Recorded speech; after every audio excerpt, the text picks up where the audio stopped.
Um, I'd like to ask, first of all, one of you, anyone who wants to answer this question is, how have your schools changed post-COVID? Before we going forward, I would like to ask, is your school different pre and post-COVID in any way? Is your system, anyone wants to answer that? Please, yeah, please answer, yeah.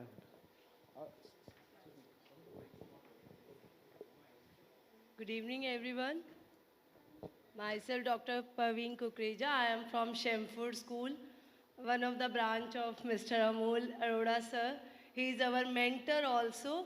And the best change which we find in after the COVID is that our teachers are more smarter than earlier. Teachers are in an attitude to learn more. So the difference if is in teacher, it will definitely create a difference in the student also. Once the teachers enters the classroom with the mood to have an interactive class, definitely students will be in a mood to learn also. So the best change which I find is that teachers are become more technology oriented and now they have a passion to do better than earlier. Thank you, everyone. Thank you, man. That's a really good point. That I would like to yes, add on yes, sir, to it please, only. please. Earlier, using smart classes was a problem with the teachers. Means we are not trained and all that. And thanks to this COVID, that they became smart class habitual now. And they love to do it. And students are also changing it because कुछ भी होगा तो वो बोल देंगे madam online में आप exercises भेज दीजिएगा हम घर से करके ले आएंगे. So a new way of communication is now. Yes, new way of communication has started because of this COVID and you can say post-pandemic. Thank you. May I add to that? Yes, everybody. Anybody. I think long back, smart classes were kind of revolutionary, and when parents would walk into the school, they would, very often parents would be looking at smart classes. Or when we would be mentoring principals, they would be saying, हाँ मेरे school में smart class नहीं है, इसलिए मेरा वो affordable school है, वो parents को ये कुछ दिखता नहीं है. Now, and we would be trying to tell this earlier, but now people do understand, parents also, teachers also, and most importantly students, that technology is useful when in the hands of children. It has to be in the hands of children. It's pretty much the bloodstream of education today and everything else. It's the way we work. So it is in the hands of children and in the classroom. It is impactful. So what do you mean by in the hands of the children in the classroom? Now everybody's thinking of mobile phones, or what do you mean by that? There can be hundreds of ways. The pandemic made it happen because of necessity. But there are enough schools who've already been using technology as blended learning within the classroom, where tablets or laptops or sometimes personal learning devices are personalized devices. Because at the end of the day, a lot of things, if it's teacher-centric, if it's a smart board, it's still teacher-centric. Right. It'll be one teacher using something and showing something. It's just like a teaching aid. It's just like yet another teaching aid. Right. But if it's in the hands of the child, it ensures a lot of student agency. It ensures a lot of collaboration, because that. So where did this change come from? This confidence amongst us adults to give this power to children, or was it from? How did this change occur because of COVID? I think because COVID made it a necessity. Okay. Children in their houses had to be somehow connected to a device to be able to connect with the classroom. They saw what more they could do. Yeah. And there was a whole world that opened up. True. Right? So I think that is where it started, and then of course people started exploring. Is there anybody who's allowed mobile phones in school? Raise your hand. None. Right? Amol, I want to bring Vinita ma'am here because I know she works, very closely with small children, right? And the challenges with small children faced during COVID, because they are the maximum impact, right? They are made for human touch. Education is made for human. What are your thoughts? Thank you very much. I would like to start with where Mr. 𝗟𝗶𝗸𝗲 was talking about what an unborn child would aspire for. And I think across all the responses, one thought that came through was that the child should be, I would like to be happy. The child would like to be happy, or the child would like to be welcomed. and or more the emotional rather than the cognitive. And I was thinking to myself, to what extent does the school system, and starting with the preschool system, really ensure the children are happy?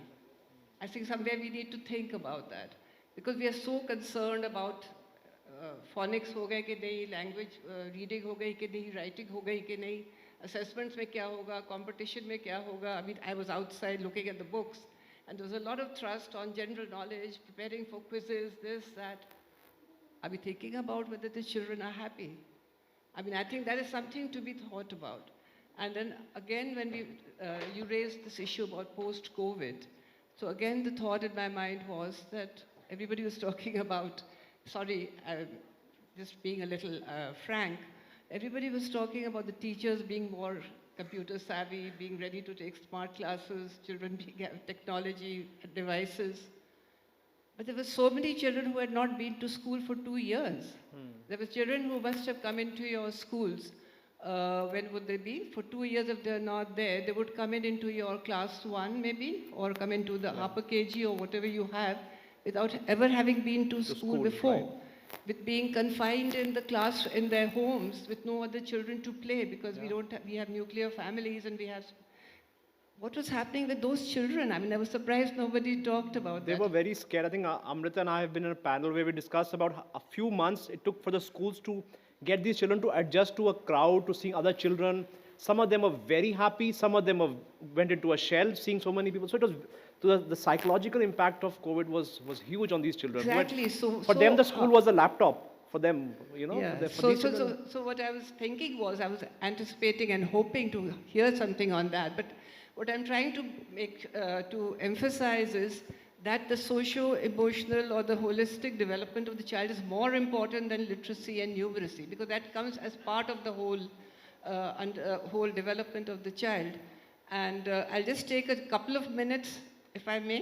Sure. So that I finish my job as Mr. Pandey has done his job, is to say that I was asked to talk on the NEP impact. I'm not talking about any impact because NEP has not even really gone to the floor. But as they say that the constitution की भी आजकल बहुत जिक्र होता है, constitution के बारे में, and then Ambedkar's this thing is quoted that he wrote that a constitution is as good as the people who are handling it. So a policy is also as good as the people who are handling it. So I think it is very important some of the things that are there in the policy for the early childhood stage are very much conducive for the child being happy in school, being learning with enjoyment.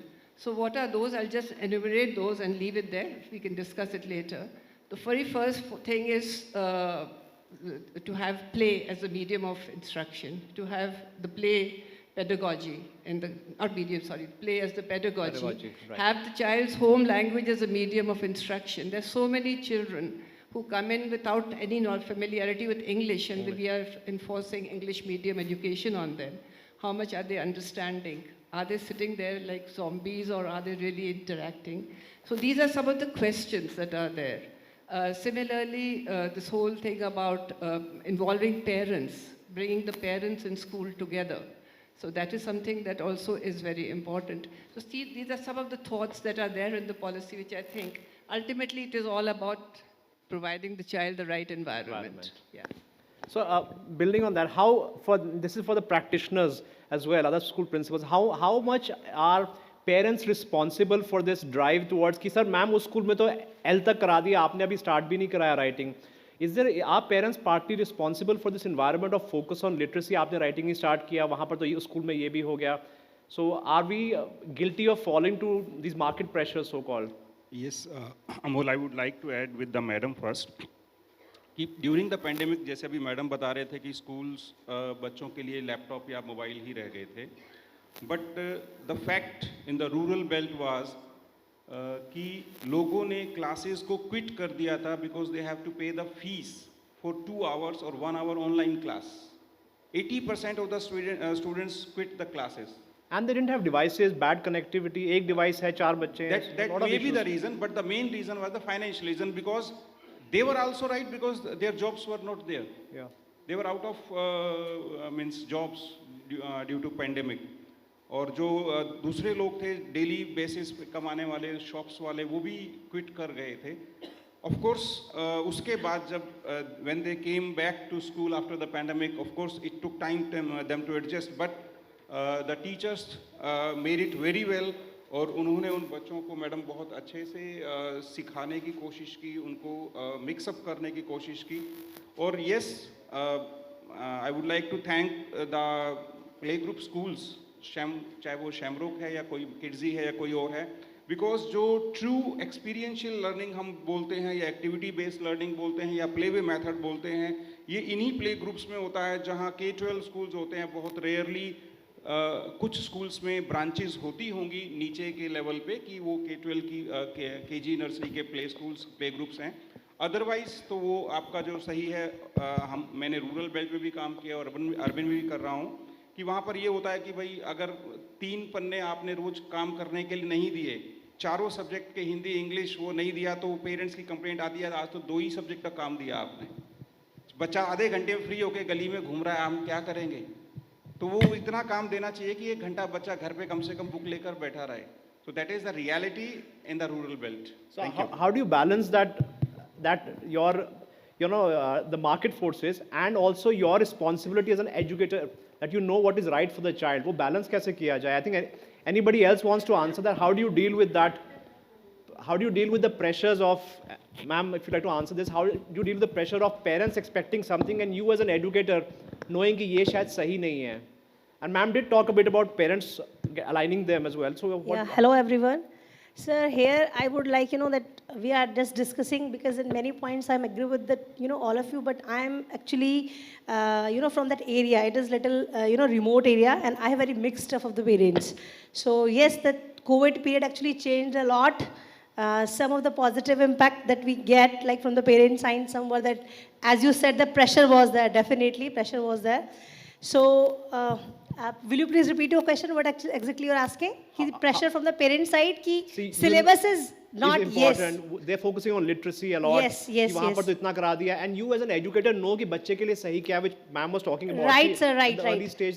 Actually, So there were many, the barriers in between, because in school, routine school, we have specific time period, like for everything, some of the academic periods, some co-curricular activities, some sports period and all. But there we were bounded because, we can't give, too much screen time to the child. Like for 6 hours continuous, we are running the, lectures, and that is not possible for the child, also to sit and like learn that together. And for the, young generation, for the toddlers, so it is not possible at all. 1 or 2 hours, like hardly you are making them sit along with the screen, and you are like making them to do. So we have to come up like with a lot of thinking. उनकी motor skills को भी fine करना है, learning skills को भी fine करना है. So yes, problems were there. We faced a lot, and it took like complete this session we took to retrack everything when children came back to us.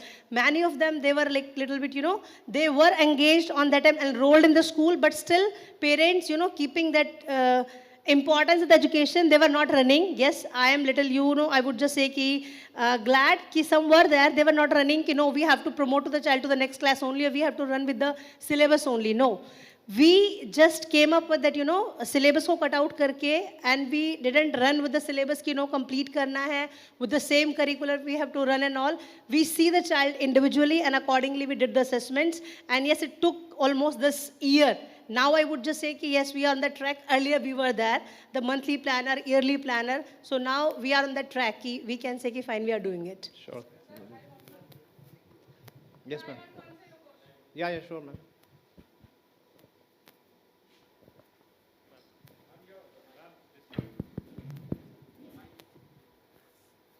Good evening, all of you. Firstly, I will want to introduce myself. Myself, Pramila Mudgil from Karnal, as a director of Nissing Public School. My school is up to a standard. And sir asked that question that different schools are adopting different curriculum. Firstly, when the sir is asking about kindergarten, in my school also this problem arises. What we do?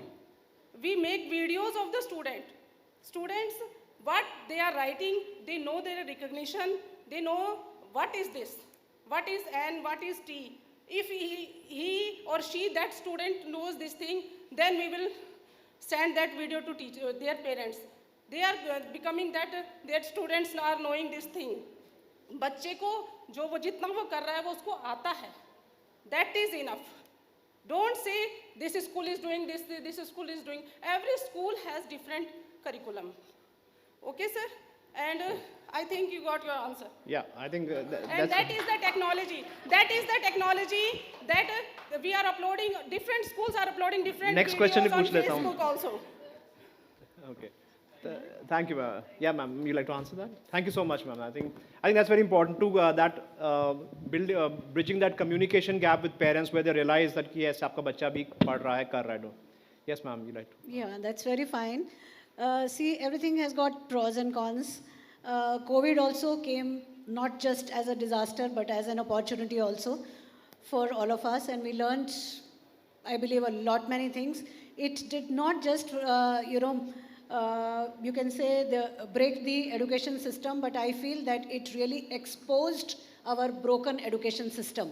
Where we were heading, probably we did not realize that, but during COVID period, we came to know that actually what is required for the growth of the child, as far as the holistic development is concerned, as far as the mental peace, or we can say the wellness and happiness of the child is concerned, we were really not paying the attention towards those areas. So suddenly COVID came and the realization came up. We understood, that our children, they need to be very, very resilient to their environment. They must understand what is actually required for their personality growth. When it comes to, making the balance between what we had, we had been teaching in the school about the learning outcomes, or you can say the pressure coming up from the market forces or the parents. I believe it is up to the schools, the organizations, that how you are going to maintain that kind of balance. You have to create the organizational climate. So to satisfy it, so to convince, counsel, and take care of the parents also, their needs as well. At the same time, taking care of the mental health and well-being of the children as well. So both the things, how you are going to maintain it, it depends on the vision and mission of the institution. Right. And especially after COVID, when we say, I feel that the children have become very, very aggressive, and they have been exposed to so many untimely things which would not have been actually age appropriate for them. So this is a huge challenge for we, the educationists, not just to focus on the academics right now, but on their emotional and mental needs, which should be the priority. And before we really concentrate and focus, on our children, it is very important that we must conduct some kind of orientation programs and some kind of counseling session with the parents, especially the ones, who feel that only learning up to L or M, that way, the learning just the alphabets in Hindi or English or maths only, that is important. But something what is more important is to learn about the life skills. They need to be trained, for their life, how to face those challenges than just to learn ABC, which they can learn any point of time. Even a child of 10 years age would be able to learn rather alphabets faster than 6-year-old child. 6-year-old child, the needs are very different. If we really, of course, parents need to be told what is the hurry. What is humanity? What is the hurry? Yeah. What is the hurry? So, what is humanity and what is peace? What is peace within? Got it. And what is happiness? So how many of you feel that children are now normal? Do you feel that children are still aggressive? And anyone wants to answer that? Because I feel I'll answer that too. Yeah, answer that too. Yes. Yes, but first I want to share that we did in school, what at least I had not seen happening in school. I am in school for, I think, more than 36 years. And we had never seen this happening, that we had to do this. It was very normal for children to come in nursery or KG and slowly learn what is to be done in school. But when they came back in April, I think up till grade 3, we had to teach them how to use the flush in the toilet and wash their hands with soap.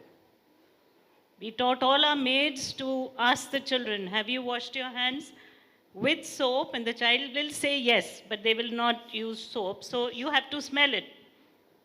And then they'll run back and use the soap. We have never done this in school. When they came back, nobody was ready to stand in a queue. Everybody wanted to stand in front. All of them only wanted to talk. Nobody was listening. So for good 1.5 months, he told our teachers, please let them talk. Please, I mean, it's normal. They've met after 2 years in a group like this. So, ma'am, now what? Are they okay now? Do you feel? What do you Oh, all far feel? better. They are, you see, children adapt much faster than we adults. So right. they are much better. But you see, follow-ups are happening now. Like in middle school and in senior school, we have children who have gone into shell. You wouldn't believe that some of them just don't want to remove the mask. They are so conscious of their face being shown. So we are still have to, continue dealing with this, smoothen these creases out so that they can also, be happy with what they have and what they are doing. But I think a whole lot of, change came with sports, because they had not done sports. So sports brought in a lot of life, and, it was easier to come back.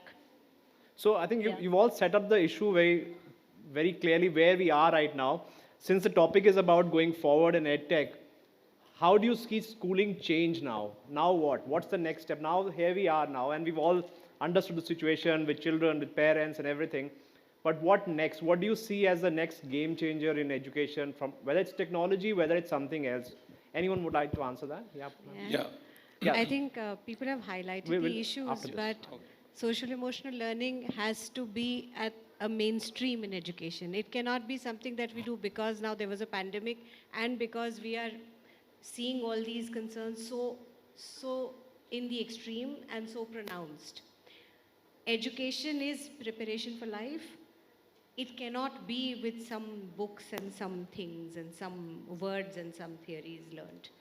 So SEL, or social emotional learning, has to be not something we do because of XYZ or as a extra life skill lesson. It has to be integrated with anything and everything we do. It has to be embedded in the culture of learning and thinking in the school for everybody. Teachers have faced a lot of SEL concerns themselves. So have parents. There has been so much trauma all around. And the concerns are not over, as you're also mentioning. There is much more happening. Mental health issues which were maybe sidelined or ignored are now in the forefront, and it's very critical for us to discuss it. If you look at surveys, Indians, 80% of Indians still, as compared to 60% in some other parts of the world, still do not reach out to a professional in case of a mental health concern. We still are in denial, and that is a challenge, and that will remain one until we mainstream these aspects of learning within the school system. And that has to begin right through from early childhood. It's important at every age for everybody, and there are ways and means to do it. Technology is helpful. One of the things that we've implemented. So you look at me when you talk about technology. Okay, technology. Because you mentioned technology, you're so trying to get this discussion back to technology. Nobody's I'm like topic here. Stay on course. Stay on course. So that's why I looked at you. Please, go ahead. Okay, I was just going to talk about these voice executives. We always have had student, school captains, house captains, etc. We have got now voice executives and well-being executives as some roles for children in classrooms. Each child, we were in a session where we discussed peer tutoring. Each child is also a very, very important resource person in the classroom, is also a learner, and every teacher is also a learner. If we think of them with students who genuinely should have voice and choice, genuinely should have agency, then all these concerns become much smaller because each child is there and the entire environment, every stakeholder in the system, including parents, including teachers, including the community, the larger community, all come together to make it all happen, to make it work for a school, and that is when education really is able to happen. And technology can come in very handy in the entire process. It's about whether we make it humane or we just use it as technology. Okay. Yeah, but sorry. So your answer was more like the hence proved I used to write at the end of my answers. Just Looking to at add, me. just to add on this. I think, sir, he's waiting. After that, I'll pass it. Hi, I'm Arjun Minocha, Academic Director of Queen Global International School, Dilshad Garden. So post-COVID, it was a huge hit where technology came into the academics. And there was a new concept of hybrid learning, where it was a traditional teaching and the online teaching, the using the technology.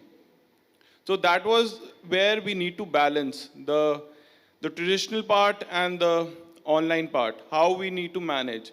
So a lot of remedial classes used to happen offline. Now they can be done online post-COVID. And EdTech has got a boost where everything is shifting online.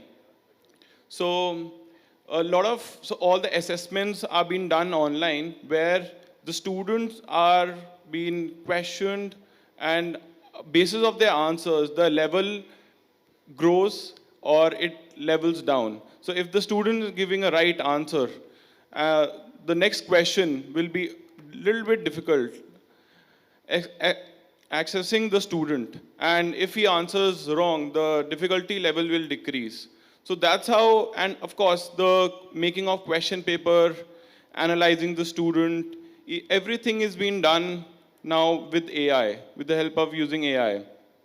So lower order thinking is now being done, whereas the stress of the teachers is being decreased, so they can more focus on higher thinking order skills, which is creative learning and ethical values, implementing ethical values in the child.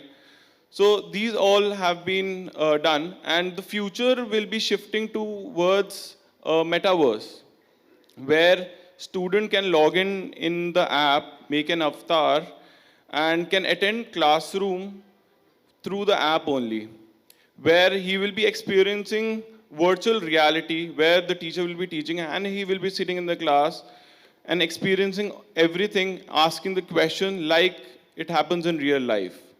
So that will be the future which will be coming up soon. Yes, of course, this pandemic has speeded up the process of technological advancement in the schools. Earlier, if we talk about technology in schools, it was about the ERP management or the smart classes or some ID cards, students' Teacher ID training cards. was happening sometimes through Yes. online. And Now, the co-curricular activities are to be done online. Kapish is sitting here and Kahidax is there. So they are into co-curricular activities also. So all the things, as Manocha is also saying, that is going to happen online. But if we talk about madam and what madam was saying, तो हमारा जो ये पढ़ाने का और teachers का human connect जो है वो ख़त्म हो जाएगा, जो नहीं हो सकता है किसी भी हालत में और होना भी नहीं चाहिए, because that is the important part where we teach value and moral values in that way only. Story telling is there, though of course technology is there helping out us, but it cannot replace us. Well, that's brilliant. I mean, that's that balance, and I think he also started with the word that balance is still we need to figure out, because what chahiye, because it cannot. What we've seen with technology, what has happened during COVID times, especially on the SEL front as well. So I think, ma'am, you would like to say something on this? Yeah. Yeah, two changes which I think education has to provide with the fast changing technology. One is, just like we saw the OTT platform coming in for media, we have to provide anywhere, anytime education now. We cannot say that, you know, a child who's good in maths cannot study maths of grade 5 in grade 4.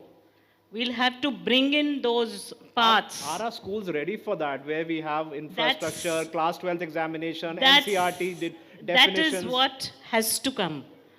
And the other, very soon, you see, instead of buying the books, curriculum, or online curriculum. We'll get the curriculum of grade 6 maybe in a chip. The child puts it here, all done, and now you assess the child. You don't need to put it here, it's in your hand anyways, right? So that, I mean, it's that, like, you know. So we got to do this. We have to adapt to these needs which will come with the technology. And I think the sooner we do it is better. And I think thanks to COVID, we started with that we've all questioned our role as educators, as schools. Why do we exist?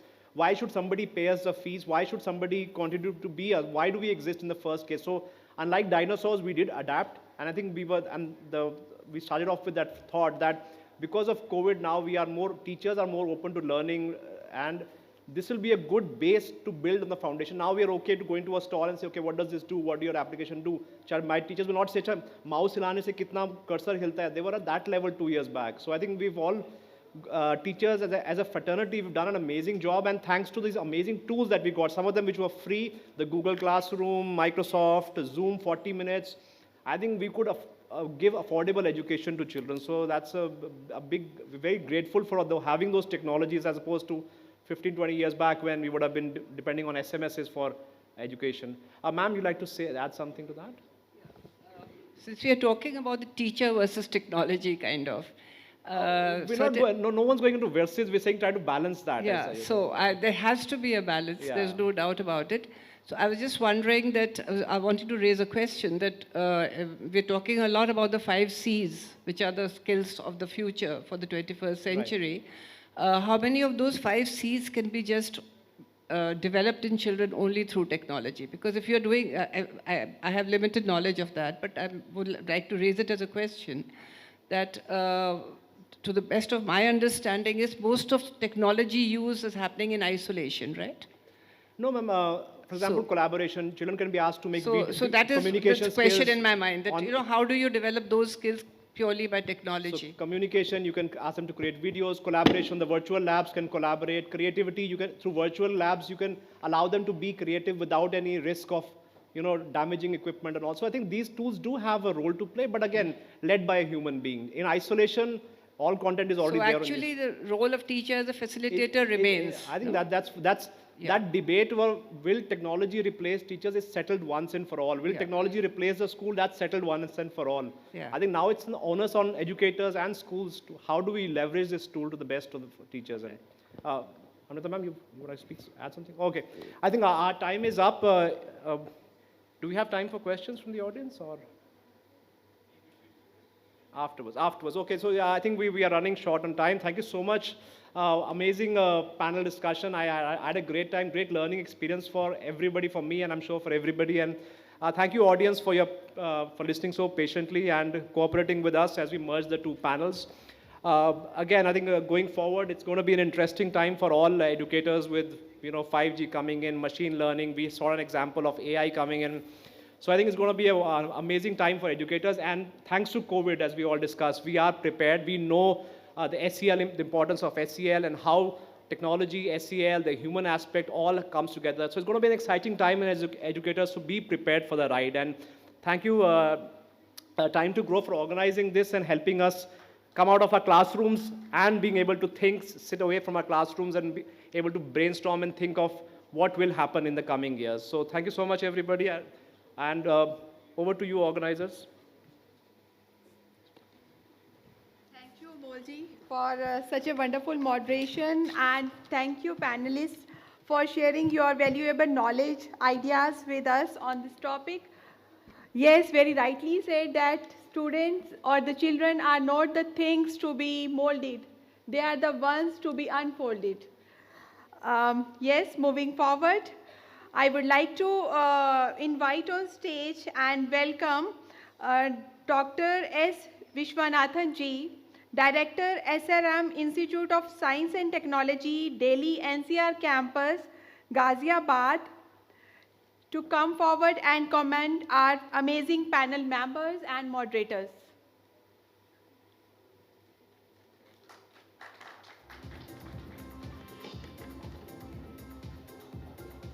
Dr. 𝗟𝗶𝗸𝗲.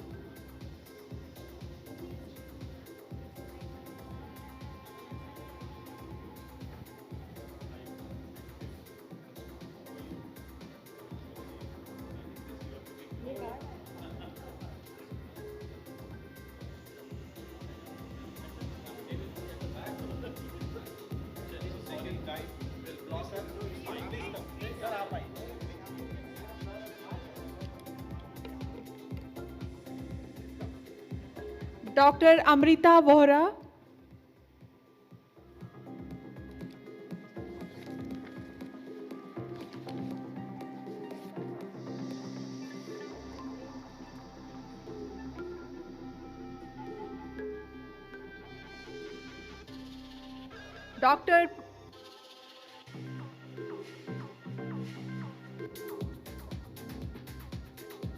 Dr. Parveen Kukreja.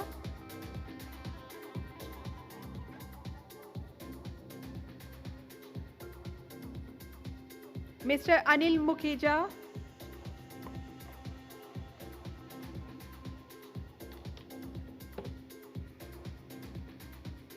Miss Geeta ji.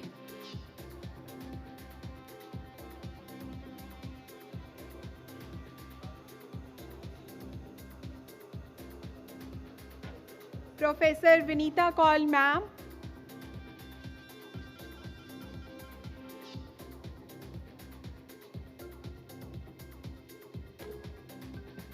Dr. Anju Mehrotra.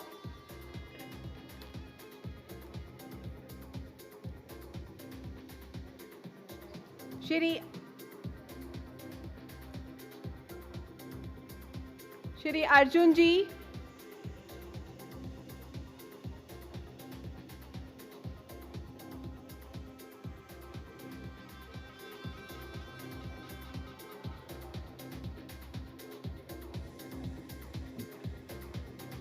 And Mr. Amol Arora for being the moderator.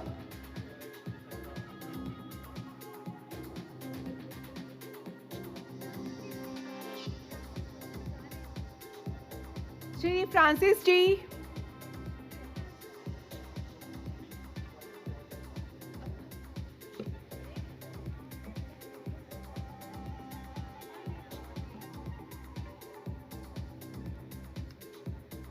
Miss Preeti Sharma.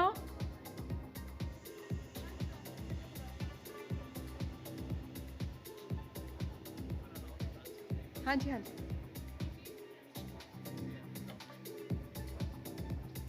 Mr. Francis, ED James Foundation, India.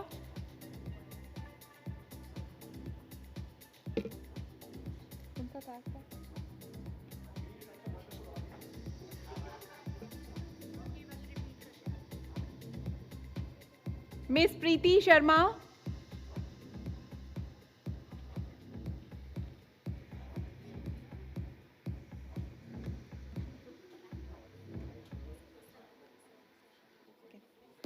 Dr. Anirudh Gupta.